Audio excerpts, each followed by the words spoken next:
about to arrive, so I thought I'll go and do a check. It had been sort of 20 minutes or so before we'd last checked, so I'll go and do a check before the food arrives. So I just walked out of the restaurant up the hill. I passed Jerry down that way. Because I think if you'd have been looking at me, because I would have said something, because I would have said about, because Kate had been moaning that you'd been gone a long time watching the football. I'm almost certain that when I came out, I came over and he was here, and I was like that.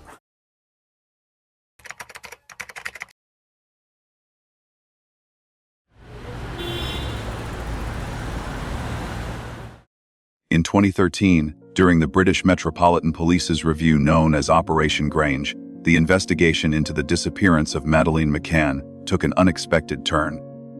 One of the case's most pivotal witnesses, Jane Tanner, a member of the so-called Tapas 7, quietly revised the story that had shaped the world's understanding of what happened on the night of May 3, 2007. For 6 years, her account had been treated as the cornerstone of the abduction theory. She had told police she saw a man at around 9:15 p.m. walking across the narrow street near apartment 5A, carrying a small child in pale pajamas. That image became iconic, the visual foundation of the belief that Madeleine was taken while her parents dined just 180 feet away. But in a private session with detectives from Operation Grange, Jane Tanner admitted that the man she saw was not an abductor at all. Investigators had identified him as another British tourist, a father returning from the resort's evening childcare service, carrying his own sleeping daughter back to their apartment. The revelation devastated her. The sighting she had lived with for years, the one that had fueled news headlines and reinforced Kate and Jerry McCann's claim of abduction, was, in reality, a tragic case of mistaken identity. For Tanner, this wasn't a minor correction. It meant that everything built upon her observation, the official timeline, the presumed window of disappearance, and even the emotional certainty of the McCann's defense collapsed. The moment she spoke those words, the theory that Madeleine had been abducted at 9:15 p.m. simply fell apart. Over several days of confidential interviews, Jane explained what had really happened after that night. She described how, in the early morning hours of May 4, as shock and panic spread through the group, the McCanns and their friends gathered inside apartment 5A. They were exhausted, frightened, and desperate to make sense of the chaos. Together, they decided to reconstruct the evening to remember who had left the table, when, and for how long. On the back of one of Madeleine's storybooks, they began drafting a handwritten timeline. It was meant, at least on the surface, to help the police, but in reality, it became something else, a collective effort to establish a coherent version of events before the authorities took formal statements. Tanner admitted that during this process, memories blurred and details merged. People prompted one another, "No, you were still at the table then," or, "It must have been about 15 minutes, not 5. As each person tried to recall fragments of the night, a single story began to solidify. Psychologists have a name for this phenomenon: group memory contamination, when shared stress, fear, and discussion reshape individual recollections into a unified, but unreliable narrative. What began as an attempt to help quickly turned into a subconscious act of self-protection. Nobody wanted to contradict the others, and nobody wanted to admit they might have been negligent. For the investigators of Operation Grange, Tanner's admission opened a new psychological dimension to the case. It suggested that the Tapas group's collective certainty had not come from deception, but from a deep human instinct to find order in trauma. In their minds, unity was safety. If their statements matched, they were less vulnerable to suspicion, less likely to face the crushing guilt that might come with realizing that their relaxed holiday routine had placed their children in danger. So the narrative hardened, not out of conspiracy, but out of fear and emotional necessity. When detectives compared the original handwritten notes to later police statements, they found small but telling inconsistencies. Times shifted, names disappeared, and certain checks that supposedly confirmed Madeleine's safety were redefined or omitted entirely. The 9:15 abduction theory, once treated as the fixed center of the timeline, now looked like an illusion, a product of overlapping memories polished into apparent truth. In the reconstructed story of that night, The Tapas bar became a symbol of collective denial, laughter echoing under soft lights, glasses of wine half empty, a table of friends certain their children were sleeping safely just a short walk away. Then, panic, a missing child, a desperate need to remember. The next morning, instead of clarity, they built a fragile structure of consistency. A timeline that was meant to explain what happened, but instead revealed what fear can make people do. Tanner's confession did not accuse anyone. She never suggested that her friends had deliberately lied or that the McCanns orchestrated a cover-up. Her words implied something subtler and perhaps more disturbing. The truth might have been lost not through deceit, but through alignment. Each person tried to be helpful, to sound certain, to protect the others. In doing so, they erased the very confusion that could have led investigators closer to the truth. The image of Jane Tanner during those interviews, haunted, exhausted, finally honest, captures the psychological core of the case. Memory is malleable. Under pressure, it bends to fit the emotions that sustain it. And in the aftermath of trauma, people cling to coherence the way drowning men cling to driftwood. For the Tapas 7, that coherence was the story they told together. One handwritten timeline, 7 overlapping recollections, and a silence that lasted more than a decade. Tanner's eventual admission revealed that a cover-up doesn't always require a plan or malice. Sometimes, it only takes fear and a shared mistake, the quiet decision to agree on a story that feels safer than the truth.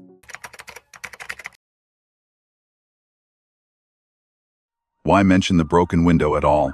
That question has haunted investigators and observers alike for nearly 2 decades. From the earliest hours after Madeleine McCann vanished, the story of a gemmied window, a shutter forced open by an intruder, was not merely an incidental detail. It was the emotional centerpiece of the McCanns' claim that their daughter had been taken. But when forensic teams examined the apartment in Praia da Luz, they found no evidence that the window or shutters had been broken, forced, or tampered with. The frame was intact. The mechanism worked smoothly. Dust and fingerprints on the sill were undisturbed. If the window had truly been pried open from the outside, there should have been scratches, chips, or marks on the aluminum casing. There were none. So why mention the window at all? Why introduce an element that could so easily be disproven? To answer that, we have to return to the first hours of May 4, 2007, the moment when panic collided with narrative. When police and journalists began arriving at the Ocean Club complex, they were met with a consistent and vivid story. Someone had broken into the apartment through the children's bedroom window and taken Madeleine. This claim came not just from the parents, but from multiple family members and friends, each contacted by phone in the immediate aftermath of the disappearance. Trish Cameron, Jerry McCann's sister, told reporters she had received a call from her brother around midnight. Kate went back at 10 o'clock to check.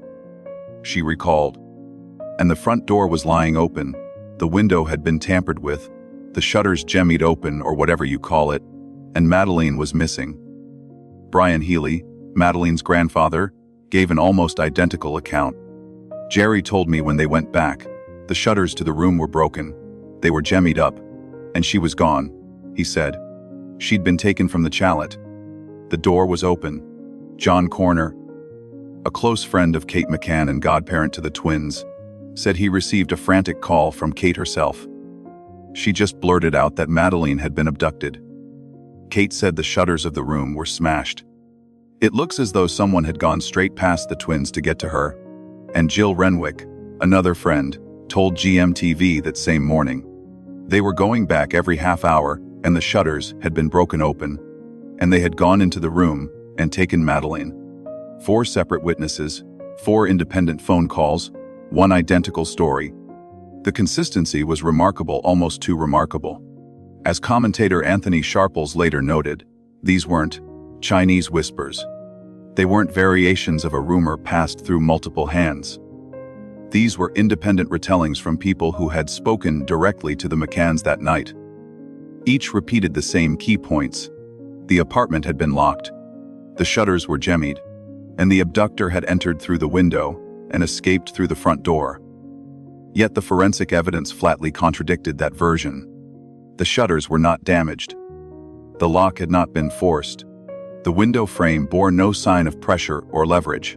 Portuguese investigators concluded it was physically impossible for someone to enter or exit that way without leaving obvious marks.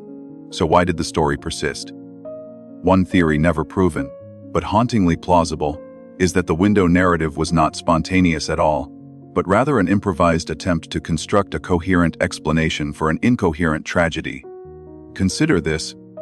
Jerry McCann was one of the first people to speak with a neighbor, Jez Wilkins, around 9:10 that night.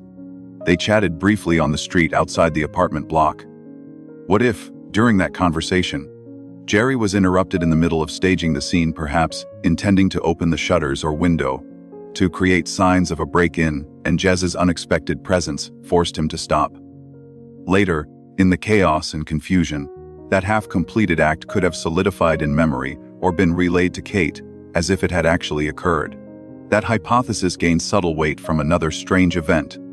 At 1 a.m., several hours after the alarm was raised, Jerry returned to knock on Jez Wilkins's door. According to Wilkins's wife, there was frantic banging. When Jez came to the door, Jerry told him, "My daughter's been abducted." Wilkins offered to help search, but Jerry declined, saying there was nothing he could do. It's an odd reaction for a father desperate to find his missing child. Why disturb a neighbor only to turn down help, unless the real purpose was not assistance, but information? Was Jerry trying to gauge what Jez had seen earlier that evening? If so, it adds another layer of unease to the already tangled narrative. The presence of Jez at 9:10 might explain why the window story was launched yet never matched the physical evidence. A narrative had been seeded, but the stage had not been fully set. Let's compare the contradictions more closely. John Corner recalled that Kate told him both the front door and the patio door were locked while they dined, implying there was no easy access for an outsider. Trish Cameron said Jerry described the front door, lying open, yet the window and shutters, jemmied. Philomena McCann, another of Jerry's sisters, told reporters on May 4. Some people may ask why they left the children alone in the apartment, but it was locked and they had a full view of the front door and were checking every half hour. Meanwhile, Jill Renwick insisted the shutters had been forced open. Each version repeats the same visual language: locked doors, broken shutters, open window, but none of it fits together. If the patio door was locked from the inside, and the front door required a key to open, how could an intruder enter without visible damage? If the window wasn't actually forced, then no road of entry remains. And if no one could have entered, the central premise of abduction collapses. The contradictions reveal something deeper than inconsistency. They expose the tension between narrative and reality. The window, whether consciously or unconsciously, served a psychological function. It provided a visible symbol of violation, a tangible image of intrusion that transformed a story of negligence into one of victimhood. Without it, the McCanns faced the unbearable, the possibility that Madeleine's disappearance occurred from within, not from without. By the time police publicly refuted the jemmied window claim, the detail had already anchored itself in public consciousness. Television reports repeated it endlessly. Newspapers printed diagrams of the supposed entry point.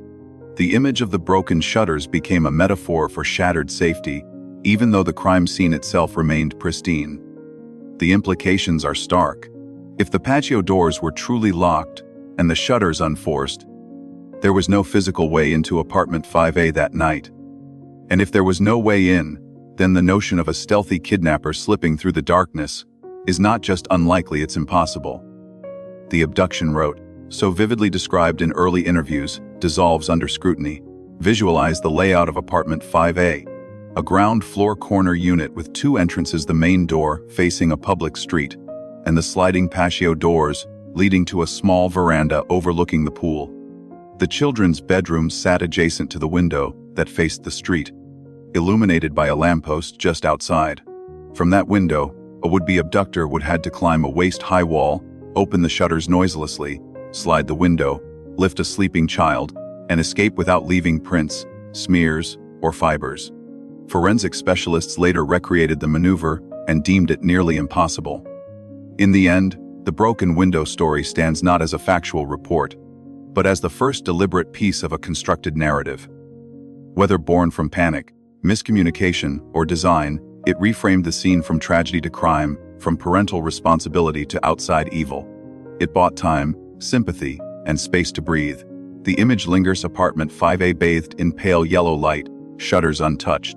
The window perfectly aligned, and yet the world told a different story. A story of forced entry, of shadows at the window, of a little girl taken from her bed. The evidence says otherwise.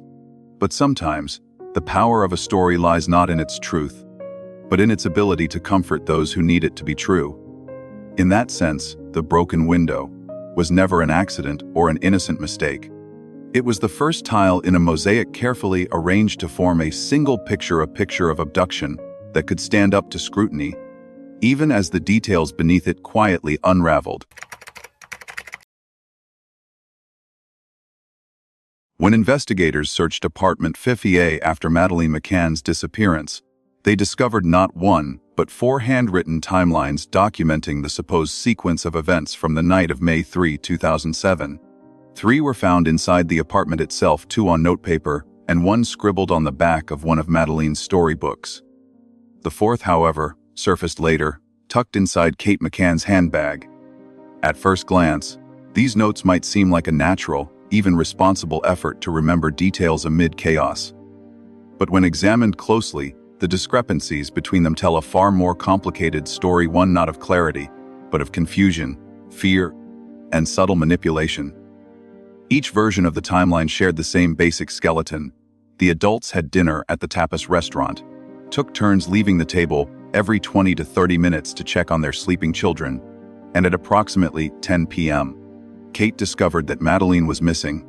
Yet, beneath that shared framework, the specifics varied in ways that could not be explained by stress alone. The handwriting differed, the phrasing shifted, and the details grew less consistent the deeper investigators looked. In one version, Matt Oldfield, one of the McCann's friends, claimed to have gone to the McCann's apartment around 9:30 p.m., entered through the unlocked patio doors, and saw the twins asleep and Madeleine in her bed. This statement gave the timeline its final, reassuring confirmation that Madeleine was still alive 15 minutes before she vanished. But in another version, also written by hand, possibly later that night, Matt's words changed. He no longer said he saw her.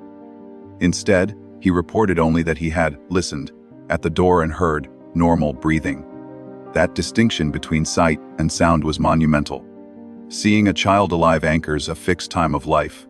Hearing something could simply mean noise from another room, or even from the twins. The same pattern appeared with Russell O'Brien, another member of the group. In some notes, he was listed as having left the table to check on his own daughter, and in passing, to verify that the McCann children were fine. In other versions, his name vanished entirely, his movements erased. Such changes might seem small, but in a criminal investigation, they matter.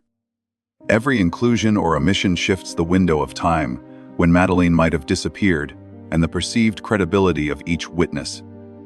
Investigators soon realized that these weren't neutral recollections, they were evolving narratives, adjusted as the group tried to reconcile their conflicting memories. It wasn't necessarily deception, but something more insidious, the natural distortion that occurs when frightened people try to make sense of chaos. The psychology behind these inconsistencies runs deep. After all, the Tapas group had spent the evening drinking wine, chatting, and enjoying their vacation. No one was taking notes or checking watches. When disaster struck, they were suddenly expected to recount every movement with forensic precision. Panic turned memory into a blur. The next morning, faced with police questions, the adults did what many groups under pressure do: they collaborated. Together, they tried to rebuild the night piece by piece, comparing fragments of recollection until their stories began to align. But alignment isn't the same as accuracy. Around that table, emotions ran high. They were terrified not only for Madeleine, but also for themselves. Each parent had left their children unattended. Each could face public condemnation or even charges of neglect. That shared vulnerability created what psychologists call protective alignment. It's a group dynamic where individuals unconsciously adjust their memories to present a unified, socially acceptable version of events. By harmonizing their stories, they weren't necessarily lying, they were protecting themselves from guilt, scrutiny, and shame. Picture the setting: the Tapas bar, half empty after 9 p.m., the glow of lanterns flickering across the table. Laughter turns to anxiety as people come and go, glancing at watches, discussing whether to check on their children. Hours later, after Kate's scream shatters the night, that same table becomes the emotional center of the group's collective trauma. In the early hours, they huddle inside apartment 5A, notebooks and pens on the table, glasses of unfinished wine beside them. Someone suggests writing it all down before they forget. But instead of preserving raw memory, the process begins to reshape it. A line is added here, a time corrected there. Someone says, "No, I think you went before me." Another insists, "You must have been back when Jerry left." In real time, the act of remembering becomes a negotiation. Every correction is a micro-adjustment, and every micro-adjustment moves the group closer to consistency and further from truth. Compounding the problem, the Portuguese police failed to separate the witnesses immediately. Instead of isolating each person for an independent interview, they allowed them to remain together through the night and into the following day. The result was memory contamination. Once a single version of events began to dominate, it influenced everyone else's recall. Studies in cognitive psychology show how quickly this can happen. Under stress, people are prone to adopt the most confident account as their own, even if it conflicts with their original memory. Within hours, the group's recollections had fused into a shared narrative, a story that felt true, because everyone agreed on it. The timelines reflect this process like geological layers. The earliest versions, scrawled in haste, contain rough times and tentative phrases. About 9:30, maybe 10 minutes. Later iterations grow neater, more specific, more synchronized. The hesitations disappear, replaced by clean, confident entries. 8:30 Jerry checks okay. 9 Matt checks okay. 9:30 Matt checks McCann kids okay. 10 Kate discovers Madeleine missing. By the time the statements were formalized, the story had hardened into what looked like a perfectly ordered timeline. Yet that precision was artificial, the product of collective editing rather than direct observation. To the trained eye, the contradictions between versions are revealing. The first note emphasizes confusion and emotion, written as though by people still reeling from shock. The second introduces structured times, as if someone were trying to impose order. The third subtly shifts responsibilities: who checked, when, and how, smoothing over potential negligence. And the fourth, found in Kate's handbag, presents the most polished, defensible version of all. It omits uncertainties, erases overlaps, and reads like a coherent script for police and media alike. For investigators, this evolution raised troubling questions. Were the McCanns and their friends simply trying to be helpful, or were they rehearsing a story they could all safely stand behind? The answer may lie somewhere in between. In crisis, truth often becomes secondary to coherence. The more people repeat a shared story, the more real it feels, even when it diverges from reality. Imagine the visual reconstruction: a clock face glowing at 9:30 p.m. Silhouettes moving between the restaurant and the apartments, notes being written in flickering lamplight. Each revision of the timeline becomes both a clue and a confession, evidence of how fragile human memory is under duress. The psychological weight of that night cannot be overstated. These were medical professionals, people accustomed to control and logic, suddenly thrust into a nightmare with no pattern to follow. Under such pressure, consistency feels like survival.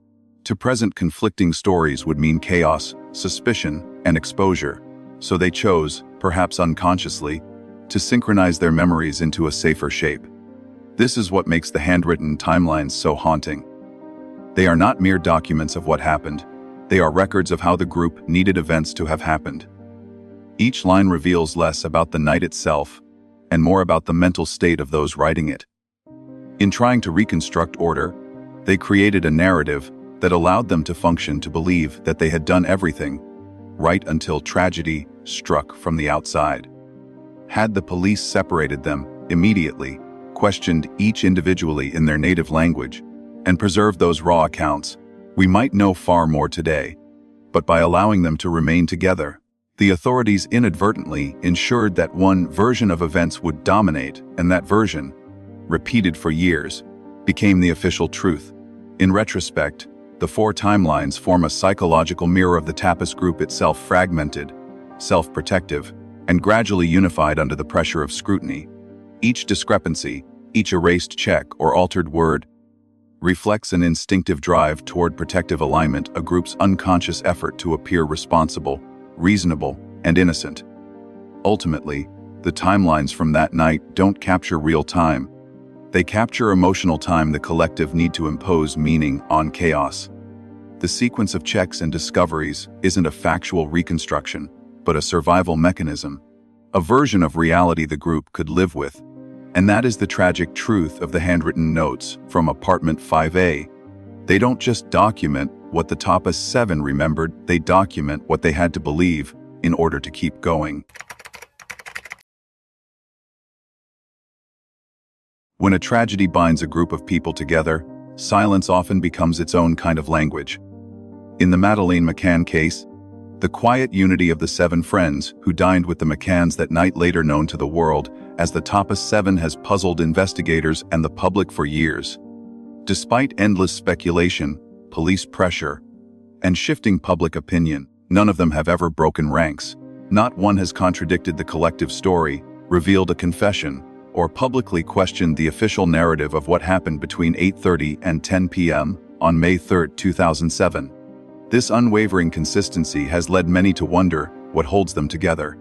The answer is not necessarily conspiracy or guilt, but something far more human: fear, shame, and shared vulnerability. Each member of the group was, at that time, a parent on holiday. Each had made the same crucial decision that night: to leave their young children asleep and unattended while they went out to dinner. When Madeleine vanished, that common choice transformed from harmless convenience to potential criminal negligence. In an instant, every person at that table shared the same legal and moral exposure. The disappearance of one child became the collective burden of all. If even one of them had admitted to checking less often than claimed, or to leaving their door unlocked, the group's fragile system of responsible parenting would collapse. Any inconsistency risked implicating everyone. In that pressure cooker of grief and scrutiny, silence wasn't a strategy, it was a reflex. Each individual's survival depended on collective stability. The instinct to protect oneself and to protect one's friends became indistinguishable. Psychologists describe this as diffused responsibility, a phenomenon where individual accountability fades within a group. When everyone shares guilt, no one feels singularly responsible. The moral weight is diluted, like a drop of ink in a bowl of water. In small groups under stress, this diffusion creates an emotional pact, unspoken, powerful, and nearly impossible to break. It allows members to live with themselves not because they've erased guilt, but because they've distributed it evenly. Under the harsh glare of police interviews and international media, the group's unity hardened. Each member likely understood, consciously or not, that to deviate from the agreed version would not only endanger themselves but betray their friends. It wasn't just legal fear, it was social survival. These were educated professionals, doctors, specialists, people accustomed to competence and credibility. Admitting failure would mean dismantling not just their public image, but their entire sense of self. In that light, consistency became a form of armor. Silence, then, is not always about deception. Sometimes it's about emotional containment, the desperate effort to hold chaos at bay. When people experience trauma together, they cling to the story that offers the most coherence. Even if that story isn't perfectly true, the mind seeks order over honesty, comfort over complexity. In crisis, humans don't ask, "Is this accurate?" They ask, "Can I live with this version of events?" That psychological mechanism, choosing coherence over accuracy, helps explain why the Tapas group's accounts evolved yet remained synchronized. Their memories weren't frozen in deceit, but fluid in adaptation. They adjusted to one another, mirroring tone and detail, unconsciously aligning their testimonies like dancers keeping time to the same music. The longer they repeated their shared narrative, the more it became truthful to them. Only one member, Diane Webster, stood slightly apart. The mother of Fiona Payne and the oldest in the group, she did not participate in the nightly kid checks. She stayed at the Tapas bar throughout dinner, quietly observing as the younger parents rotated in and out.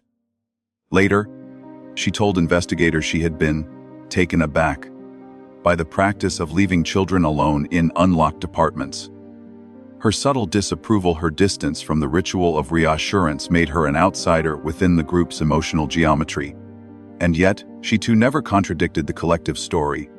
Her silence may have stemmed from loyalty, or from the same fatigue that grips anyone caught in a spiral of public blame. By then, speaking up could only cause harm. In the days that followed, police interviews revealed subtle inconsistencies, tiny fractures in the unified front. One person said the door was locked, another said it wasn't. One said the curtains blew open, another couldn't remember. But as these discrepancies surfaced, the group instinctively smoothed them out. The process was less collusion than collective editing. Each correction was a patch, each omission a defensive stitch holding the narrative together.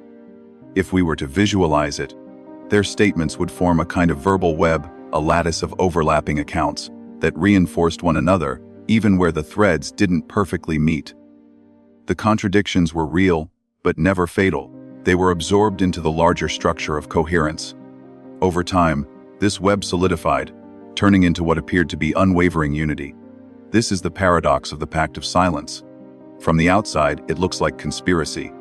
From the inside, it feels like necessity. In their minds, they weren't hiding the truth, they were preserving what little made sense. Each person probably believed that their silence served the greater good, to protect the children who remained, to protect the families from ruin, to prevent the tragedy from expanding into scandal. It's easier to believe in a shared innocence than to face the possibility of collective guilt. Moreover, the external pressure was enormous. The global media portrayed them alternately as villains and victims. Strangers speculated about their private lives.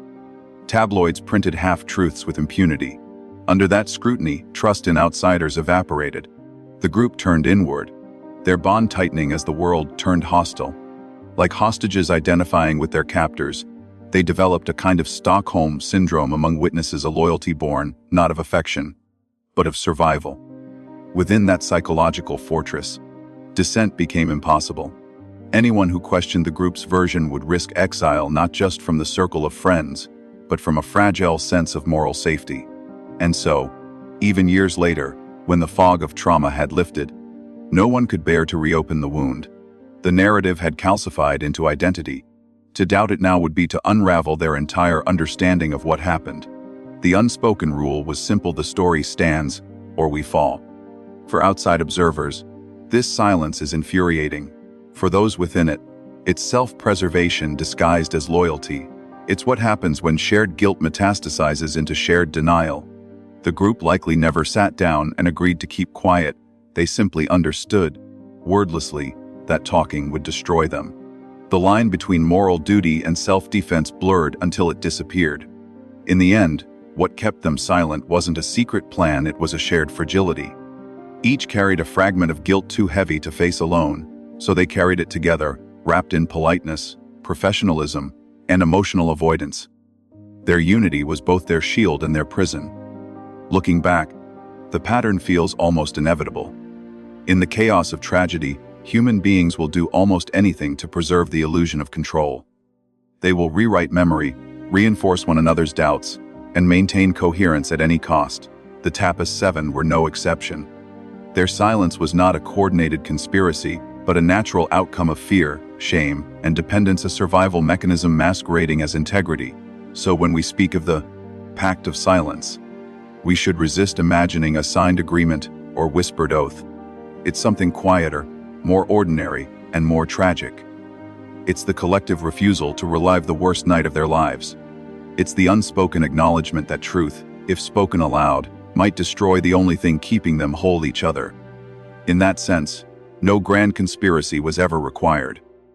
Only the subtle alchemy of fear and empathy, binding 7 people in a web they could never escape. The truth did not vanish because they buried it, it faded, slowly, beneath layers of memory, protection, and human frailty. In the end, silence was not their crime. It was their only way to survive.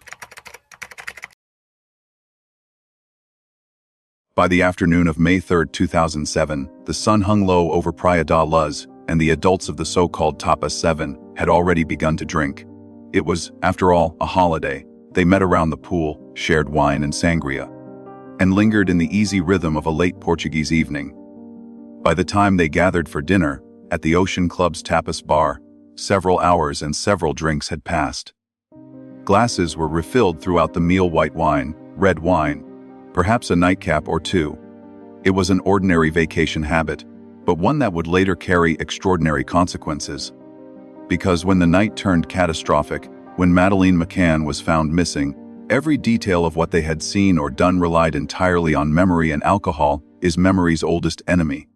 Scientists describe the effect precisely. Alcohol impairs episodic memory and timing perception. It doesn't erase memories wholesale, but it disrupts the brain's ability to encode and sequence them. People can recall broad strokes what happened before or after, but lose the fine-grained sense of when and how long events occurred. Time stretches or contracts unpredictably. A few minutes can feel like 30, half an hour can pass unnoticed. When stress is layered over intoxication, the distortion multiplies. That combination, wine, panic, and the pressure to appear coherent, became the defining filter through which the Tapas group remembered the night their friend's daughter vanished. The timeline they constructed was never anchored in objective fact. There were no clocks at the restaurant table, no time-stamped photos, no CCTV footage to verify comings and goings. The only evidence of time came from their feelings, the rhythm of dinner courses, the fragments of conversation, the internal sense of how long a person had been gone.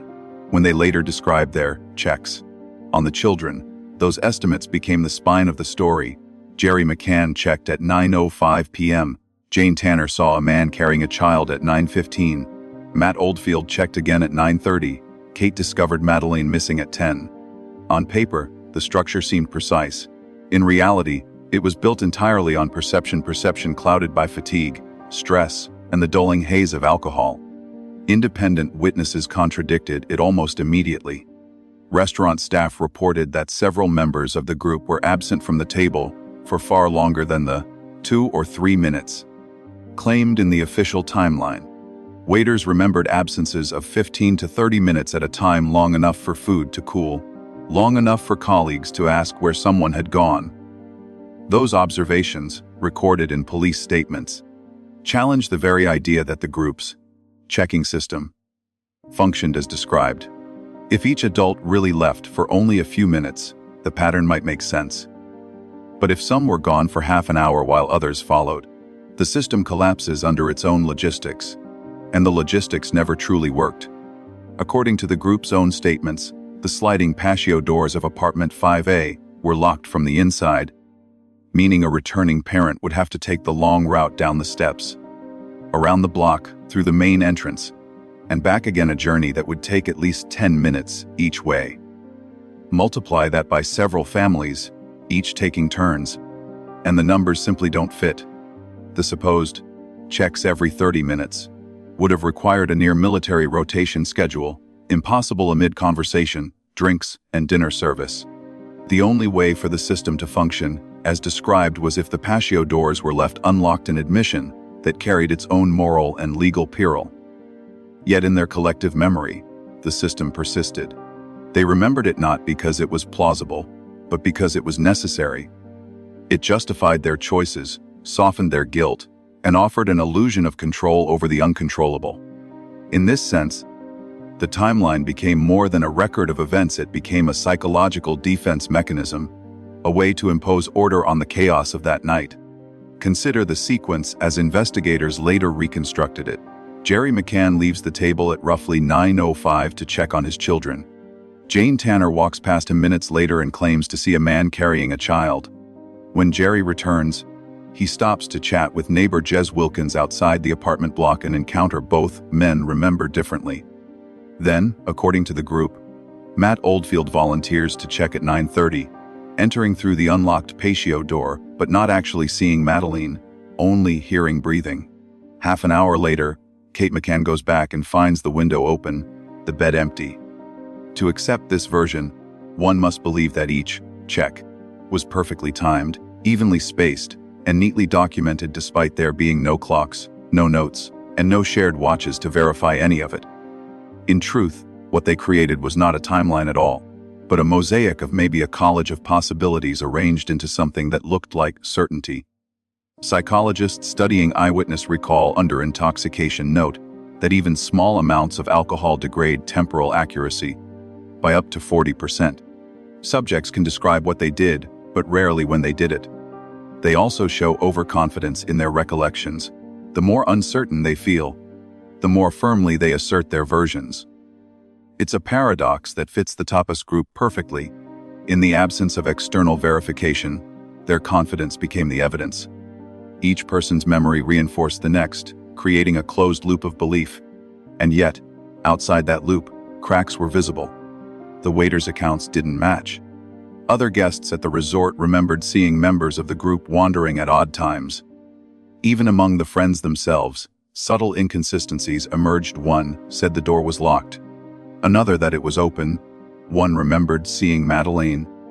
Another hearing her. One insisted the children were checked every half hour.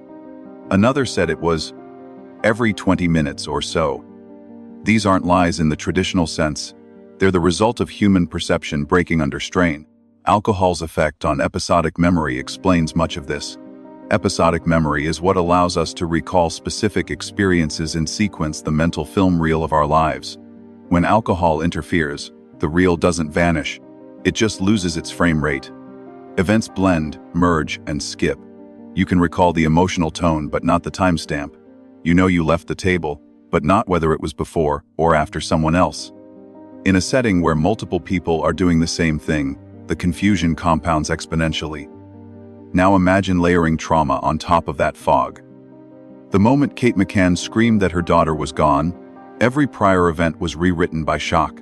The brain, desperate to make sense of the impossible, begins to reorder memory around emotion rather than chronology. Fear becomes the organizing principle. What follows is not recollection, but reconstruction, a jigsaw puzzle assembled in the dark. From a purely logical perspective, the Tapas group's system of child checking collapses under scrutiny. If the apartments were truly locked, the schedule was impossible. If the doors were left open, the sense of safety they later claimed was illusion. Either way, their confidence in the arrangement cannot coexist with their claimed vigilance. Yet in their minds, the two coexist perfectly, because memory is not governed by logic, it's governed by need. They needed to believe they had done enough. They needed to believe the system worked. The result is a timeline that feels smooth on paper, but frays upon inspection. It has rhythm but no anchor, precision without proof. It is, as one investigator later described it, a map drawn after the journey, not during it. Every entry is a guess, every time stamp a patch of certainty sewn onto a field of uncertainty. Viewed through this lens, the Tapas group didn't hide the truth, they blurred it, unintentionally, through the natural distortions of human memory and the influence of alcohol. What remains today, those meticulously reconstructed minutes between 8:30 and 10, is less a factual record than a collective hallucination of order, the product of frightened people grasping for coherence in the aftermath of chaos. In the end, the timeline of that night is exactly what the investigation revealed it to be, not a line at all, but a mosaic, a fragile arrangement of overlapping fragments, each shaped by emotion, exhaustion, and wine. The pieces fit only if you squint, only if you accept the blurring as truth. And perhaps that is the cruelest irony of all. The truth of what happened to Madeleine McCann was never deliberately buried. It was simply lost in the fog of human memory, distorted not by malice, but by the oldest accomplice of uncertainty, the mind itself. In the long shadow of the Madeleine McCann case, one question continues to linger: what exactly held the Tapas Seven together? After 16 years of silence, no confections, no contradictions, no public disputes, the group remains an enigma. Their unity, unwavering even under immense scrutiny, gave rise to the phrase many now associate with them, the Pact of Silence. But was that silence the product of conspiracy or something more human, more psychological?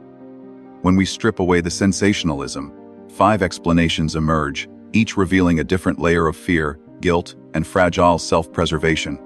The first and simplest explanation is self-preservation. Every member of the Tapas group had left their children asleep and unattended while they dined at the restaurant. When Madeleine disappeared, their shared negligence became a collective liability.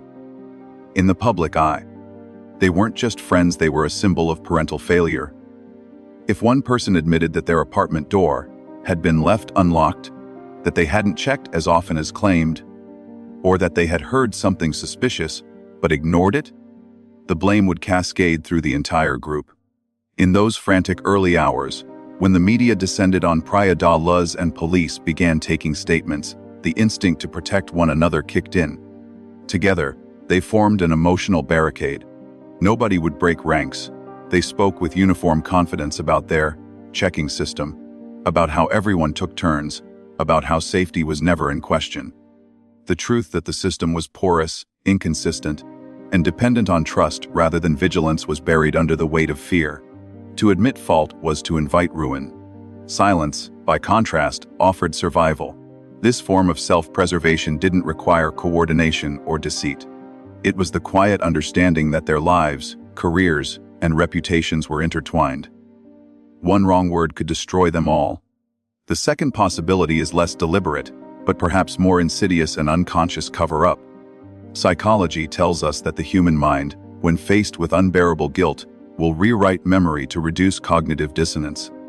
It's not lying, it's self-healing. In the aftermath of Madeleine's disappearance, each member of the group was forced to confront an unthinkable possibility: we should have done more.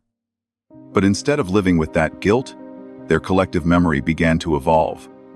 They convinced themselves that the doors were secure, that checks were frequent, that everything had been done right. Over time, these reassurances hardened into certainty. In interviews, they spoke not as people recalling events, but as people reciting doctrine. The timeline of the night became ritualistic. Jerry checked at 9:05, Jane saw the abductor at 9:15, Matt checked again at 9:30, Kate discovered the open window at 10. It sounded rehearsed because, in a sense, it was the product of group memory contamination, in which repeated storytelling blurs the line between recollection and reconstruction.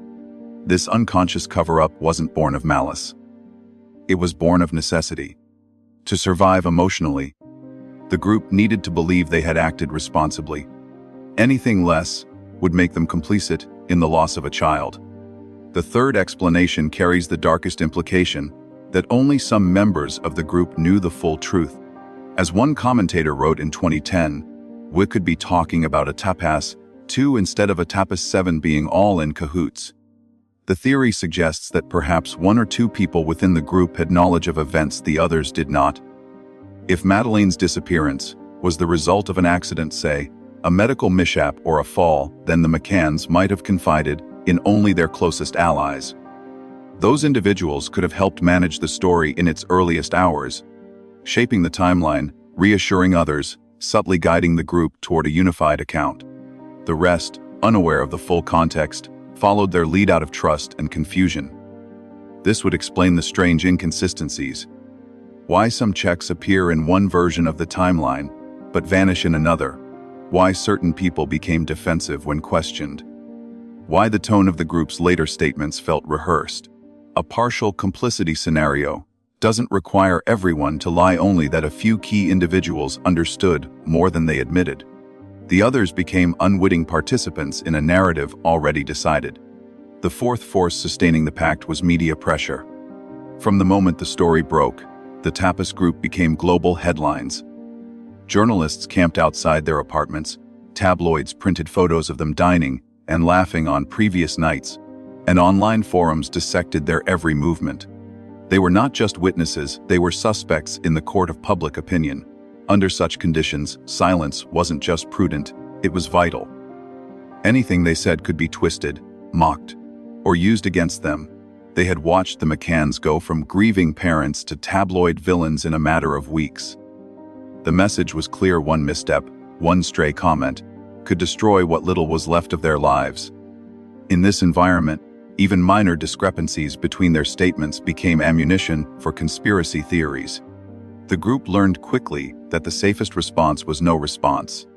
The result was a kind of defensive hibernation: no interviews, no debates, No public deviations from the agreed narrative. The less they spoke, the fewer targets they presented. Over time, the silence became its own self-fulfilling myth. The press labeled it the Pact of Silence, interpreting restraint as secrecy. But to the Tapas 7, it may simply have been a form of self-protection from a world eager to devour them. The fifth and most personal motivation was fear of losing their children. In the United Kingdom, parents found guilty of severe negligence can face intervention by CPS. If the group's actions were deemed reckless, they risked more than reputation, they risked family separation. This fear would have been especially acute for the McCanns, whose surviving twins were still toddlers. But it applied to every couple in the group. To admit they'd left infants alone in unlocked rooms, hundreds of feet away, while drinking, was to admit a breach of parental duty. Even if criminal charges were unlikely, the social condemnation alone could have been devastating. In the eyes of professionals, colleagues, and friends, they would be marked forever as the parents who endangered their children. In that context, silence was not just a moral choice, it was a parental instinct. To speak freely was to risk everything. Together, these five forces created a closed psychological system of feedback loop of dependence, guilt, and unspoken loyalty. What began as friendship turned into something akin to Stockholm Syndrome among witnesses. The more external pressure they faced, the more they clung to one another. They became each other's captors and protectors, bound by a shared trauma they could neither escape nor fully confront. Inside that bubble, silence became language. Outside it, speculation grew. The more the public demanded answers, the tighter the group pulled inward.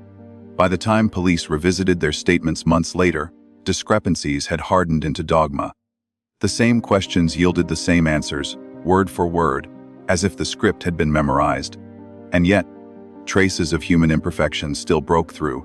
Jerry McCann's refusal of help from Jez Wilkins at 1 a.m., for instance, remains one of the most baffling details of the case. Why would a frantic father decline assistance in searching for his missing daughter? Was it pride, shock, or fear of what another pair of eyes might discover? Other anomalies abound. Over time, statements subtly changed. Words like, "I saw," became, "I think I saw." Details about locked doors, open windows, or who checked when shifted between interviews. These were not smoking guns but whispers of uncertainty, the fingerprints of memory under pressure. In the end, these inconsistencies tell us something vital. The truth wasn't destroyed by conspiracy, it collapsed under the weight of human frailty. Fear, loyalty, and public scrutiny fused into a kind of emotional cement. Once hardened, it could no longer be chipped away without shattering the whole structure. The Pact of Silence may never have been spoken aloud, but it didn't need to be. It was written in their behavior, in their synchronized statements, in the shared understanding that survival required unity at all costs. The story of the Tapas 7 reveals a profound irony. The truth wasn't buried by malice or manipulation, it was smothered by the very instincts meant to protect it. Each person, in their own way, contributed to the fog that now surrounds the case.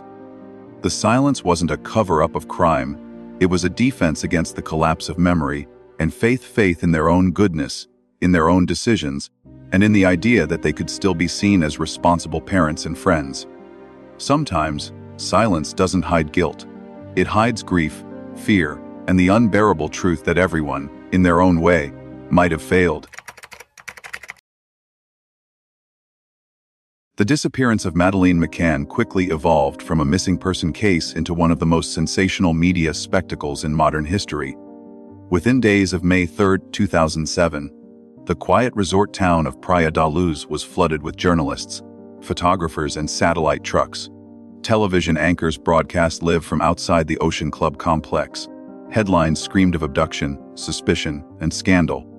And in the middle of it all stood two grieving parents and a justice system ill-equipped to balance truth, politics, and public pressure. The first casualty of this frenzy was Robert Murat, a 33-year-old British expatriate who lived just yards from the McCann's apartment. Fluent in both English and Portuguese, he volunteered as a translator to assist police during the early investigation. But his eagerness, combined with proximity, made him an easy target for suspicion. Journalists began whispering about his strange behavior. Reporters who had barely met him described his piercing eyes and nervous energy.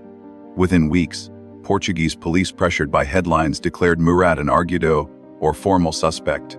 His house was searched, his computer seized, his life dissected on front pages across Europe.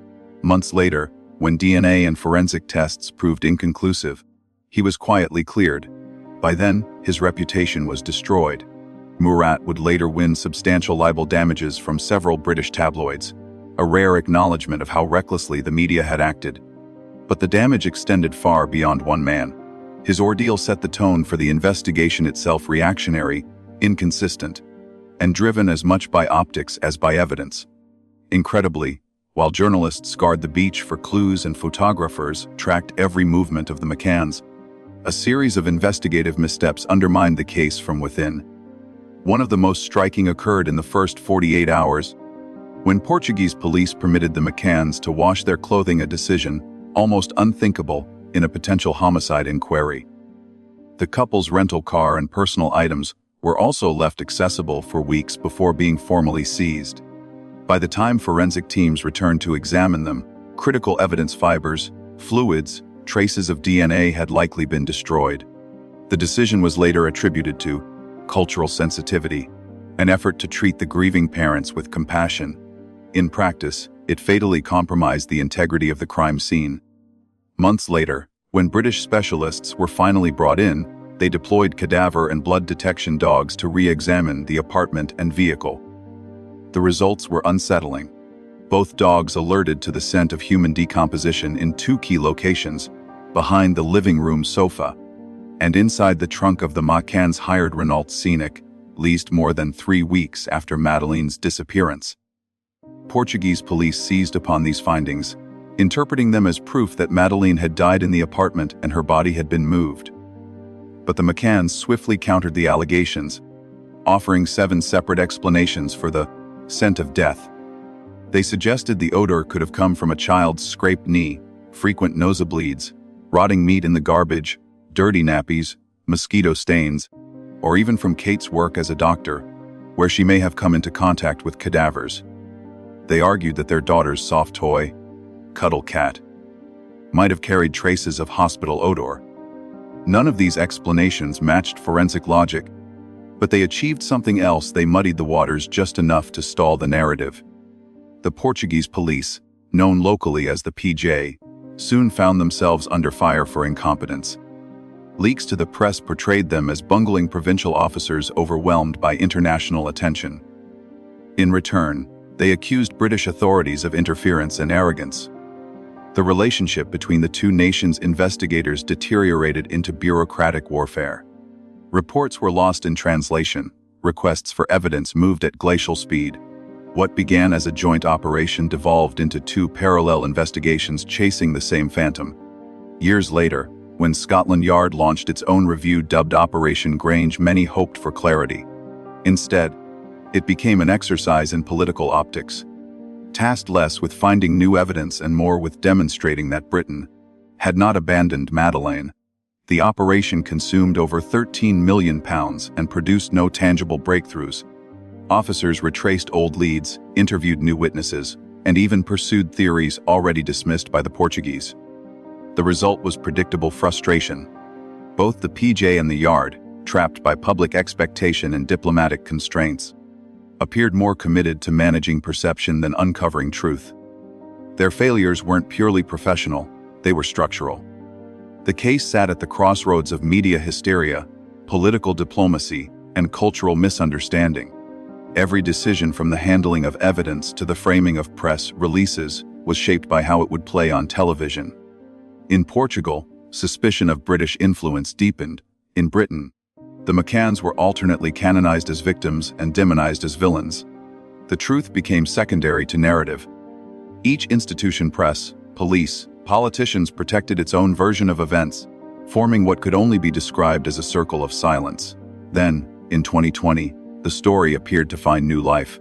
German prosecutors announced a suspect, Christian Bruckner, a convicted offender who had lived in the Algarve at the time of Madeleine's disappearance.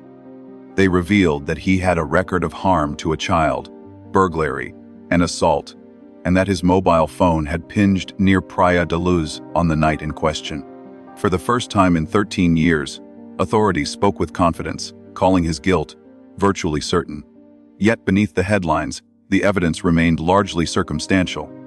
There was no DNA, no eyewitness, no confession, only overlapping coincidences and recovered phone data. Bruckner denied involvement, and German investigators refused to release details of their case, citing ongoing proceedings. Months turned into years. By 2024, the breakthrough had stalled into familiar ambiguity. Madeleine's fate remained unknown. The Bruckner episode underscores the tragic cycle that has haunted this case. Every apparent revelation eventually collapses under scrutiny. Each wave of attention erases the last, leaving behind only more confusion. The world's most famous missing child investigation has become a hall of mirrors, reflecting not evidence but the fears and failures of those who pursued it. If the Tapas 7 represented one kind of silence, the silence of self-preservation, then the institutions surrounding them formed another, the silence of bureaucracy and pride.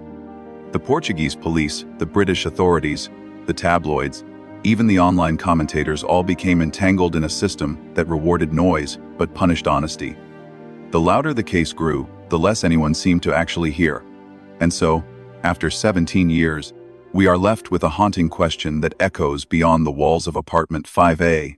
What if everyone was wrong? The police, the press, and even the witnesses themselves? The answer may never come. The investigation that began as a desperate search for a little girl has metastasized into something larger and sadder, a portrait of how truth can drown in its own echo chamber. In that sense, the Madeleine McCann case is not only a mystery of disappearance, but a cautionary tale about how an entire system, law enforcement, media, and public opinion, can become trapped in its own circle of silence.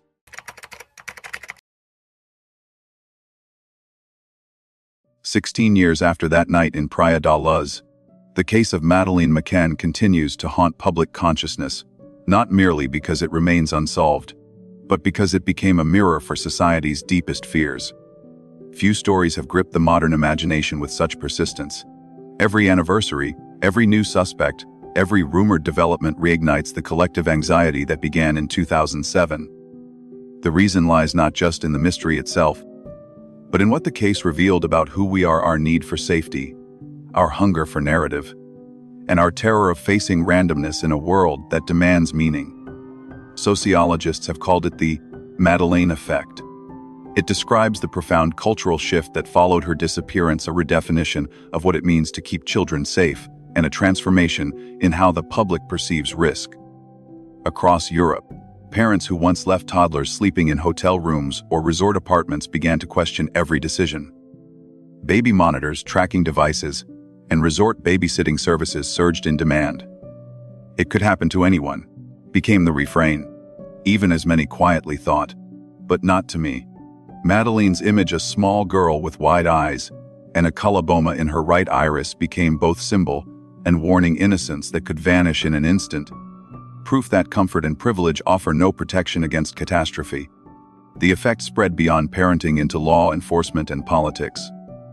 In the years after the case, the European Union began strengthening systems for cross-border cooperation in missing children's investigations. Interpol's databases expanded. Amber Alert equivalents multiplied across countries. Even procedural reforms in forensic preservation and international liaison work trace subtle lines back to the McCann investigation. The case didn't just expose individual mistakes, it forced institutions to confront how bureaucracy can fail the most vulnerable. And yet, the Madeleine effect carried a darker social echo. The phrase, "doing a McCann," entered colloquial speech, shorthand for parents who leave their children unsupervised, even briefly. It became both cultural warning and cruel judgment, a way of distancing oneself from the McCann's tragedy, while quietly participating in its mythology. What began as empathy curdled into voyeurism. True crime documentaries, internet forums, and tabloid exposés turned Madeleine into a commodity of collective guilt, her name invoked less as a child than as a case study. The public's obsession revealed something primal. We are drawn to mysteries that touch our own sense of fragility, the ones that whisper that safety is an illusion. Why, after 16 years, can't we look away? Perhaps because the story is no longer about a missing girl, but about the human inability to bear uncertainty. The case embodies everything we fear most: loss without closure, suspicion without resolution, grief without redemption. In a world addicted to explanation, Madeleine's absence remains an open wound. The case refuses catharsis. It resists the narrative arc we crave. And so we return to it again and again, trying to impose coherence where none exists. The final philosophical truth that the Madeleine story exposes is both simple and devastating in crisis. People do not choose truth, they choose what they can survive. The Tapas 7 clung to coherence over accuracy because coherence made life bearable. The police protected procedure over transparency because transparency would mean admitting failure. The public embraced theories because uncertainty was intolerable. Each act, however flawed, was human. The tragedy is not that people lied, but that they couldn't live with the enormity of not knowing. Picture the final scene: the empty apartment 5E8. Long since scrubbed clean, its walls repainted for new tenants. The shutters are closed, the window reflects the late afternoon light of the Algarve. In that glass, if you look closely, you might see what the case has always been: a reflection of memory itself, distorted, refracted, impossible to grasp directly. Forensic experts once stood in that room searching for fingerprints and footprints. Now, the only traces left are those in our collective imagination. The silence inside feels almost sacred, a shrine to the unknowable. And maybe that's what Madeleine's story ultimately represents: not a crime to be solved, but a question we cannot stop asking. What happens when ordinary people are thrust into extraordinary horror? When guilt and fear intertwine so tightly that truth itself becomes unbearable? Silence doesn't always hide guilt, the narrator might say as the camera lingers on the stillness of the room. Sometimes, it's just the only way people know how to survive. And perhaps, as the image fades to black, another truth emerges, one that lies beneath the theories, the media noise, and the endless speculation. Maybe Madeleine's story isn't about who lied, but why none of them could bear to tell the truth. The open-endedness of that thought is the very reason the case endures. Because deep down, we recognize ourselves in it not as detectives or bystanders, but as fragile humans caught between memory and meaning, between truth and the stories we tell to live. The tragedy of Madeleine McCann may never find resolution, but its lasting power lies precisely there, in the uncomfortable reminder that some silences are not conspiracies, but coping mechanisms, and that sometimes the greatest mystery is not what happened to her, but what happened to all of us.